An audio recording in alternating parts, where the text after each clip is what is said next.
What can you tell us about Brad Armstrong and his impact on your career? Brad was a really close personal friend of mine.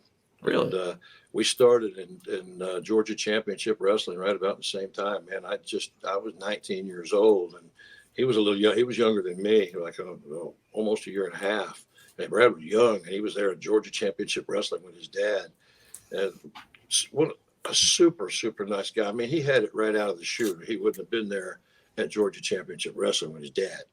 You know, he was strong, he was smooth, he was fluent, and he ended up being, in my opinion, technical wise, as good of a technical wrestler as there ever has been, and especially babyface wise. He had fire, just charisma, and I mean explosive charisma, and could sell like Steamboat sell. You know, I mean, he was the whole package, man. The one thing that he struggled a little bit with was his promos. He was kind of locked into the 80s style promo thing, and it was hard because a lot of us tried so hard to get to Brad.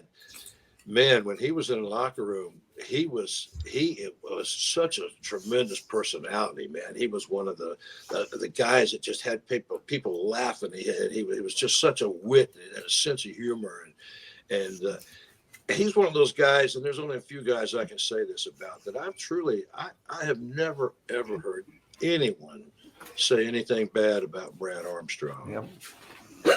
Every one of his brothers now. Don't get me wrong. I'm not trying to throw him under the bus because I'm brothers. Well, Brian, we can bring up. But because I've seen every one of them fight. I've never seen, legit fight somebody, but I never seen Brad do that with anybody. He was always just, he didn't want to hurt anybody's feelings. And he was just always a super nice, sensitive guy.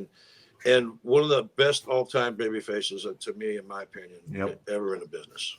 So charismatic in the ring. So he, like you said, technically, for any of the young fans out there that listen to the show, if you never checked out a Brad Armstrong match, I highly suggest you go down the rabbit hole that is Brad Armstrong's career. And that's why I wanted to ask Mr. Patrick about him, because I knew he'd worked on a lot of work with them. And I just wanted to get a bird's eye view, just a little bit about a guy like Brad Armstrong. He is my all-time favorite guy, like, to watch. Technically, I think he's the best, in my opinion, too. And I highly encourage some of the younger fans out there to go check out the great work of Brad Armstrong. I appreciate you sharing that, Mr. Patrick. Yeah, Brad was, man, like I said, he was one of my very, very close personal friends. Yes, sir.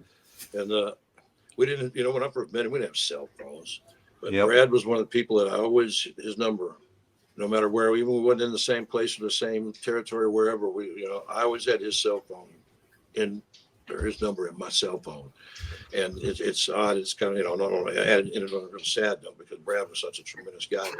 But when he passed, it was like, oh man, it took me about a year and a half, almost 2 years before I could delete his number out of my phone. It was like, I knew he wasn't going to call, but it's just whenever I would just see it there, and I still got things because we were personal, our families were friends, and there's different things that he given me that I see on a regular basis in my house. And when I do, I think about him, and I say, hey, Brad, I know he's up there watching. So absolutely. Anyway, man, I would get on a roll. Brad was a great guy and a lot of fun in the locker room, man. If he could have took that locker room personality and translated that to his promo, it would have skyrocketed him. I bet.